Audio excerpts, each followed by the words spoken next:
Hello, अस्सलाम वालेकुम। मैं प्रोफेसर शमीम अहमद अपने यूट्यूब चैनल पर आप लोगों से मुखातिब हूँ।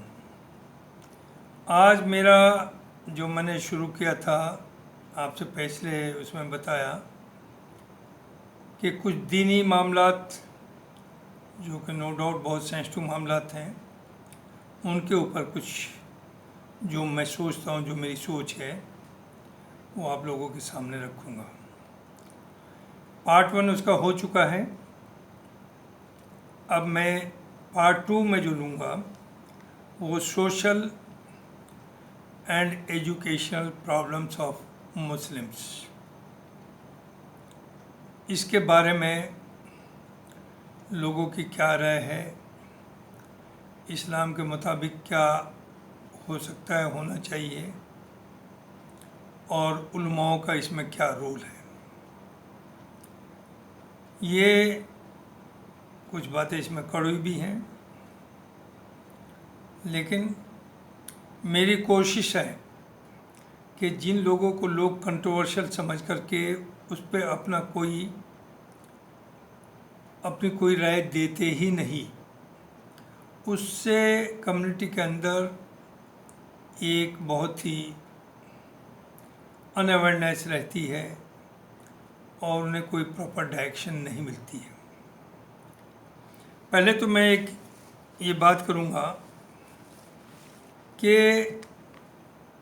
जैसे पहले भी कहा कि सब मुस्लिम्स, इस्लाम कहता है कि पूरब पश्चिम दक्षिण उत्तर काला गोरा सब बराबर हैं।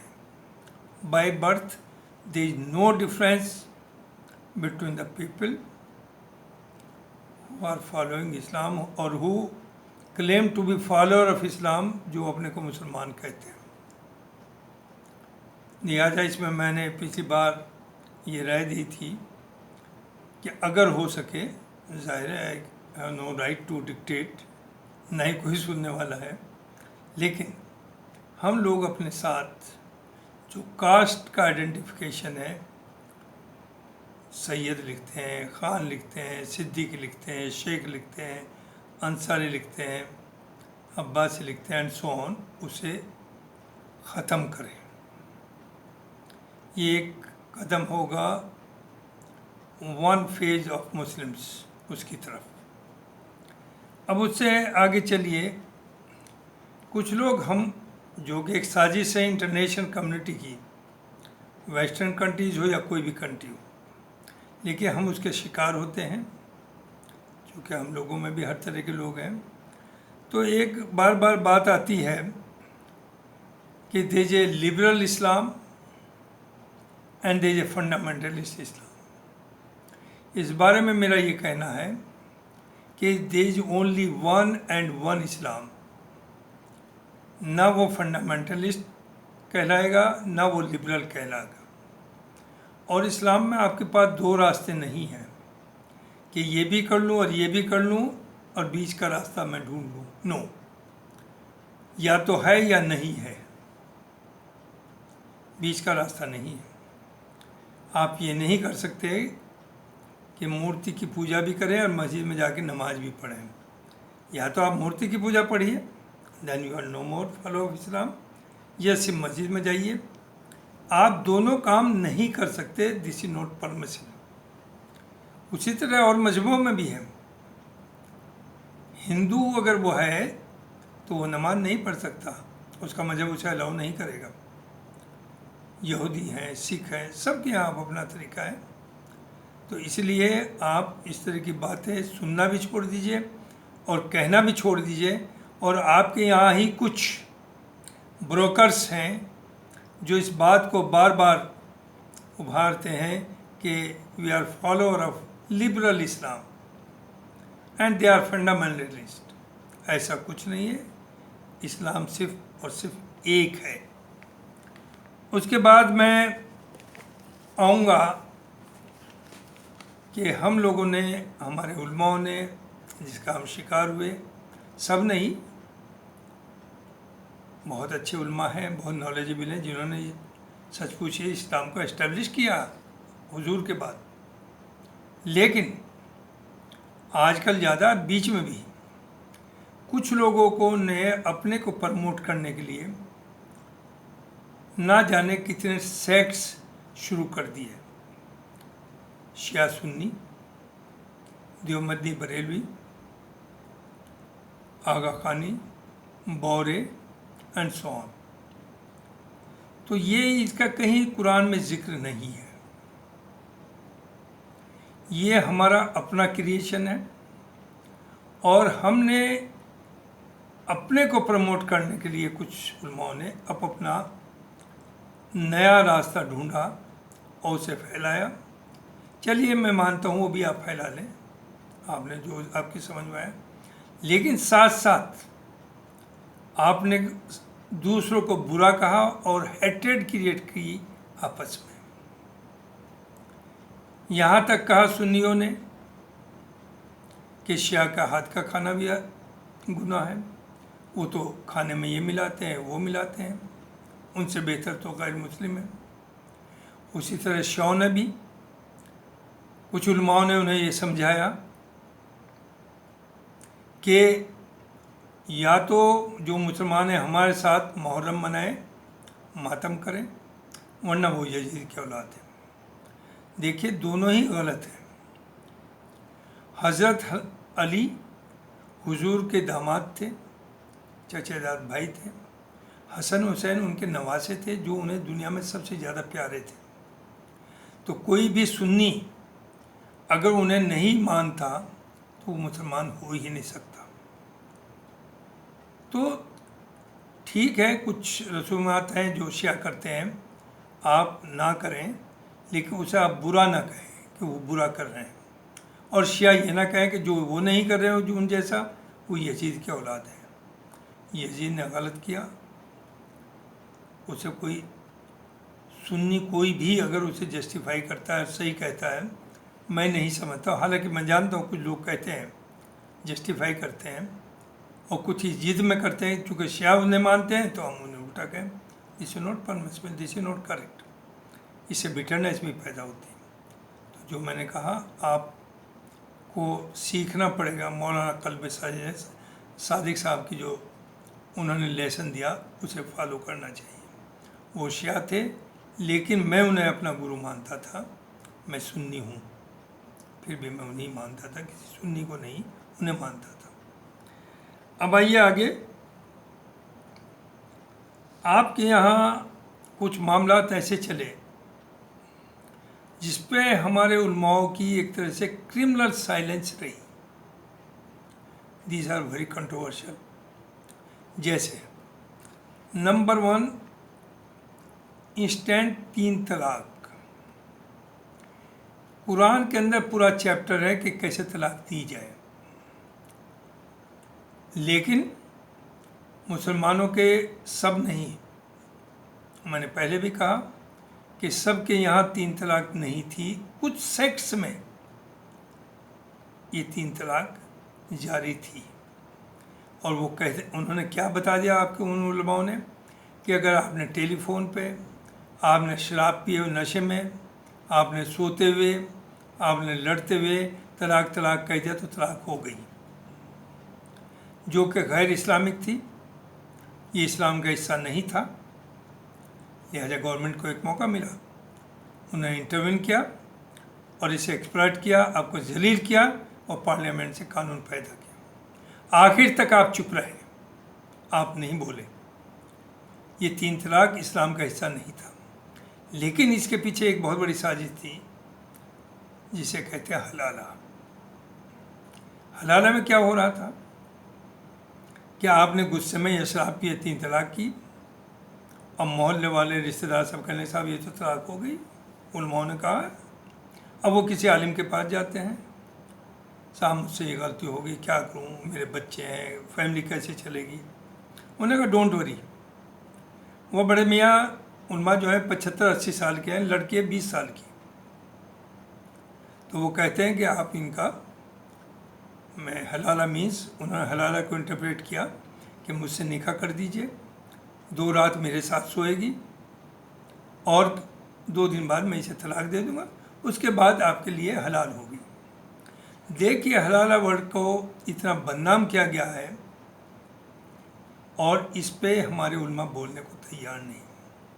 हलाला का मतलब यही है कि कोई चीज़ हलाल हो गई, और वो किन कंडीशंस में थी ये कि अगर किसी ने बाई चांस किसी वजह से कुरान के मुताबिक 1-1 महीने के गैप से वो फॉलो किया हो और तलाक दी हो, और फिर उसकी कहीं शादी हो जाए और 10-5 साल बाद या 20 साल बाद उसके मियाँ की डेथ हो जाए, तो वो औरत फिर दोबारा पहले उस मियाँ से शादी करने के लिए उसे अलाउड था, और उसे कहते हैं कि वो पहले मियाँ के लिए हलाल हो गई, यानी उसे यूज किया वर्ड वहाँ हलाला कि वो शादी कर सकती है।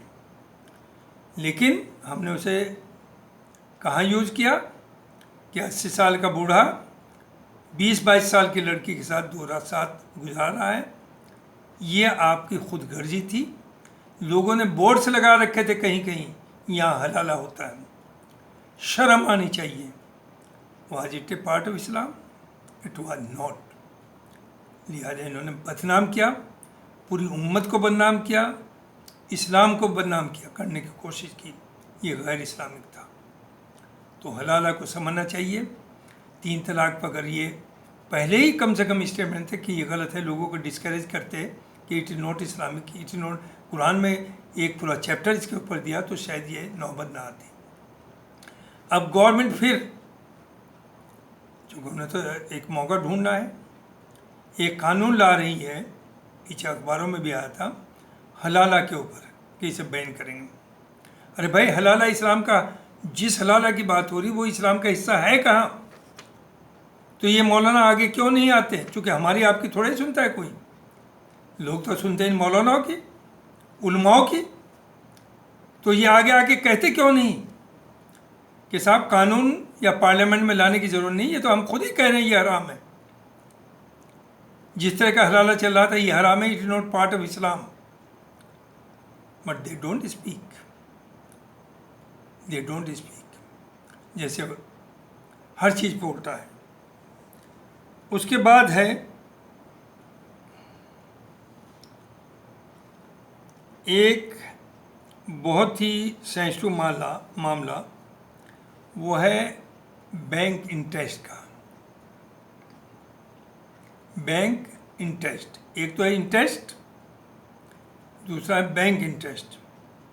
इंटरेस्ट का मतलब तो ये था जो गुनाह है, एक्सप्लॉयटेशन है।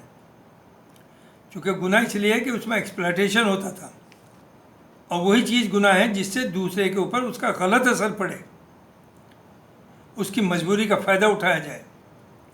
तो पहले ये होता था कि साहूकार या ज़मींदार अगर किसी को 5 किलो गेहूँ सूद पर दे दिया, तो उसकी 3 नस्लें भी उस सूद को नहीं उतार पाती थी, और वो एक उनके बंधुआ मजदूर रहते थे। That was the exploitation. तो वो इंटरेस्ट जो है, वो एक्सप्लॉयटेशन में, जो आजकल भी बहुत हमारी प्राइवेट एजेंसीज हैं, सर यूनिवर्सिटी में खड़े हो रहते हैं हर गेट के ऊपर, साहूकार जब तनख्वाह मिलती है तो बैंक पे आ जाते हैं कि भाई पैसा लेना, वसूल करना। वो ऑफिशियली 2% पे देते हैं पर मंथ, 24% हो गया साल का। अब वैसे वो 100 पड़ता है, चूँकि पहले दिन अगर 1000 रुपये दिए तो वो किस्त बांधते हैं 100 रुपये महीना की, यानी 1200, और पहले दिन वो 100 में से 120 काट के 880 आपके हाथ में देंगे, और फिर हर महीने 120 लेंगे आपसे, 100 रुपये लेंगे। तो एक तरह से 100% बन जाता है इंटरेस्ट, जिसे आदमी के लिए उतारना बहुत मुश्किल है। ये है एक्सप्लॉयटेशन, मजबूरी का फ़ायदा उठाना। अब ये बैंक इंटरेस्ट पे। दूसरी तरफ उलमा कहते हैं कि वो पैसा जिस पे रिस्क ना हो, फिक्स कर दिया गया हो, वो हराम है। अरे दुनिया बदल रही है, आपने तो लाउड स्पीकर भी हराम किया था, आपने तो फोटोग्राफी को भी हराम किया था, आपने तो टीवी को भी हराम किया था, आपने प्रिंटिंग मशीन को भी हराम किया था। आप सही कॉन्टेक्स्ट में चीज़ों को समझिए। बैंक में रिस्क भी है और वो इंटरेस्ट नहीं है। बैंक जो साहूकार से गरीब आदमी अपनी मजबूरी के तहत पैसा मांगने जाता है, बैंक आपसे पैसा नहीं मांगता। आप बैंक में जाते हैं, अपने पैसे को महफूज करने के लिए वहाँ जमा करते हैं और उस पैसे से वो उसे इन्वेस्ट करता है और 20 से 25% वो साल भर में उसमें कमाई करता है, प्रॉफिट लेता है और सारे एक्सपेंसेस और सारे रिस्क निकालने के बाद मिनिमम पॉसिबल 5 या 6% फिक्स करके आपको देता है। अब एक तरफ तो ये कि जो फिक्स है ये भी हमेशा फिक्स नहीं है, ये वेरी करता रहता है। ये प्रॉफिट शेयरिंग है, ये इंटरेस्ट नहीं है। दूसरी चीज़ जो आप कहते हैं कि अगर रिस्क है तो सब जायज़ है। यहाँ तो इतना बड़ा रिस्क है कि अगर आपने बैंक में 100 करोड़ भी जमा किए हैं और बैंक का दिवालिया निकल गया, जो रोज़ निकल रहा है, तो आपको 5 लाख से ज़्यादा नहीं मिलेगा, चाहे आपके बैंक में 10 करोड़ हो, 50 करोड़ हो, 100 करोड़ हो। तो इससे बड़ा रिस्क क्या होगा कि 10 करोड़ है, मिल रहे हैं आपको सिर्फ 5 लाख, 100 करोड़ हैं तो मिल रहे हैं आपको 5 लाख। तो बैंक में रिस्क भी इन्वॉल्व है। तो ये हमें देता है इंटरेस्ट के नाम पे, ये प्रॉफिट शेयरिंग है। दूसरी तरफ आइए, एक आदमी रिटायर हुआ है, उसे 10-20 लाख रुपया रिटायरमेंट पर मिलता है और पेंशन है नहीं। वो क्या करता है कि उस पैसे को फिक्स डिपॉजिट में जमा करता है और उस फिक्स डिपॉजिट से जो उसे प्रॉफिट मिलता है बैंक से, उससे उसकी दवाई का, उसके बच्चों का, उसका घर का खर्चा निकलता है। क्या आपको कभी भी गवर्नमेंट ये जिम्मेदारी देती है कि, या कोई आपकी कम्युनिटी ये जिम्मेदारी देती है, या उल्मा ये कुछ बताते हैं कि आप उसे तो ना लीजिए और भूखे मर जाए तो आपको जन्नत मिलेगी? अल्लाह ने आपको मरने के लिए बेमौत नहीं कहा है। तो वो तो भूखे मर जाएंगे, उनके पास दवाई का पैसा नहीं होगा, उनकी सोर्स इनकम तो सिर्फ जो इससे बैंक से प्रॉफिट मिलता है फिक्स डिपॉजिट में, उसी में उनकी ज़िंदगी चलती है। तो उसके बारे में भी तो कोई फतवा आना चाहिए ना। आप कहते हैं इंटरेस्ट मीन्स इंटरेस्ट, सूद है साहब, ये तो हराम है। अरे वो सूद है जो एक्सप्लॉइट करने के लिए है, जहाँ मजबूरी के तहत लेते हैं उसकी टर्म्स एंड कंडीशन पर। यहाँ तो बैंक को आप देने जाते हैं, वो नहीं आपसे मांगता, और इसलिए कि हमारा पैसा महफूज रहे। और पूरी दुनिया जो आपके इस्लामिक कंट्री हैं सो कॉल्ड, उनमें भी बैंकिंग सिस्टम में वो इंटरेस्ट के नाम पे ना दे, वो आपको जो लोन देते हैं उस पर पैसा लेते हैं आपसे एक्स्ट्रा, उसका नाम बदल दिया बस। क्योंकि दुनिया चल ही नहीं सकती, कोई बैंक या कोई सोसाइटी चल ही नहीं सकती अगर जो उसके पास वेल्थ है उस पर वो प्रॉफिट ना ले और प्रॉफिट बिजनेस में ना लगाए, उसका शेयरिंग ना करे, कोई पैसा जमा ही नहीं करेगा। लेकिन आपने इस पर खुल के बात करने को तैयार नहीं, जबकि 90% मुस्लिम्स बैंक का इंटरेस्ट कहिए या प्रॉफिट कहिए उसे लेते हैं। मैं एक किस्सा छोटा सा सुना दूँ, वेरी इंटरेस्टिंग।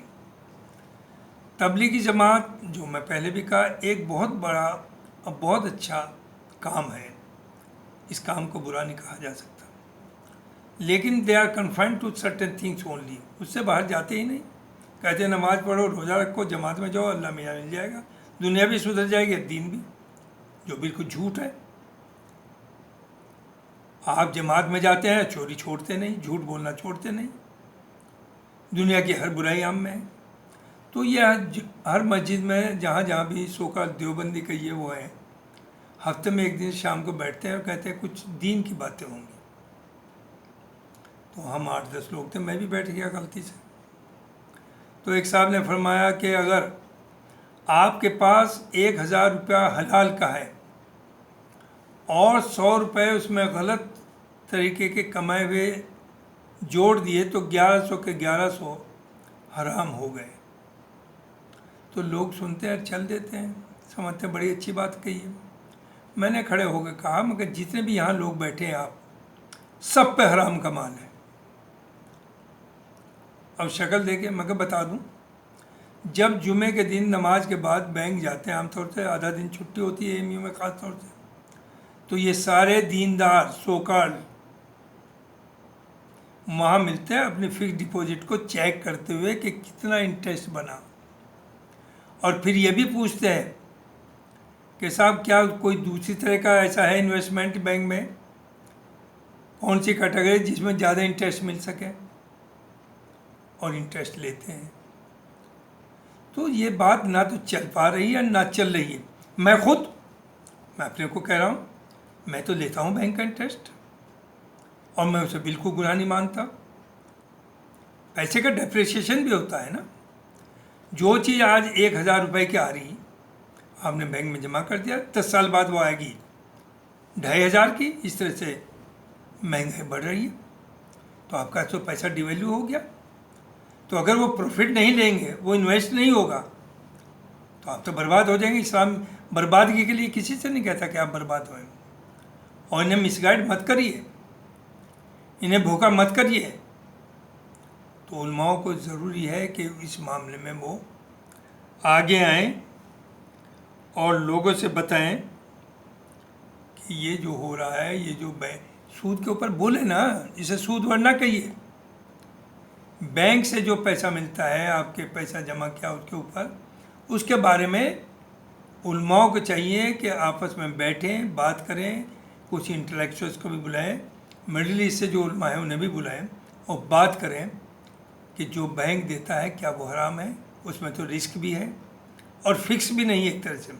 इस साल 5% तो अगले साल 4.5 हो जाता है, उसके बाद 6 हो जाता है। तो यही मुझे आज कहना था सोशल प्रॉब्लम्स के लिए। और थोड़ा सा एजुकेशन की ओर मैं कहूँगा कि जहाँ तक एजुकेशनल इंस्टीट्यूट्स का मामला है, हम बहुत पीछे हैं। हमने कम्युनिटी के लिए नहीं बनाए।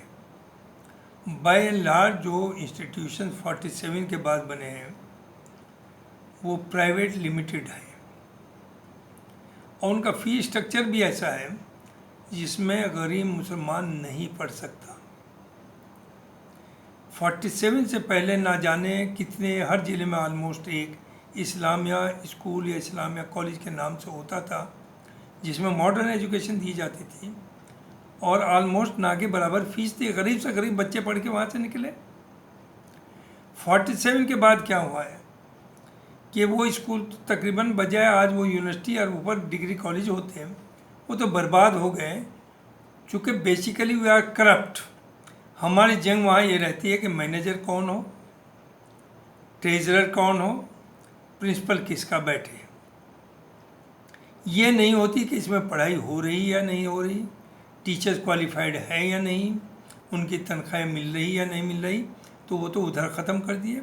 हाँ, उसकी जगह private in the name of public schools जैसे पूरे मुल्क में है, मुसलमानों के भी काफ़ी है, लेकिन वो इतने एक्सपेंसिव हैं कि गरीब आदमी उनमें पढ़ाने की हिम्मत ही नहीं कर पा रहा। लिहाजा एजुकेशन जिसे इकरा कहा गया है, उसे तरक्की देने के बजाय हम उसमें और पीछे हट रहे हैं। इसलिए ज़रूरत है कि आप अपने इंस्टीट्यूट्स बनाएं। इसको यूनिवर्सिटी की बाद में सोचें, डिग्री कॉलेज की बाद में सोचें, पहले आपको चाहिए स्कूल्स। मदरसे ज़रूर बनाए हैं आपने, लेकिन मदरसे जो लाखों बच्चा निकलता है, नो डाउट ये मैं कहूँगा, एक्सेप्ट करूँगा कि दीन उन्हीं की वजह से बचा हुआ है, बिल्कुल ठीक है।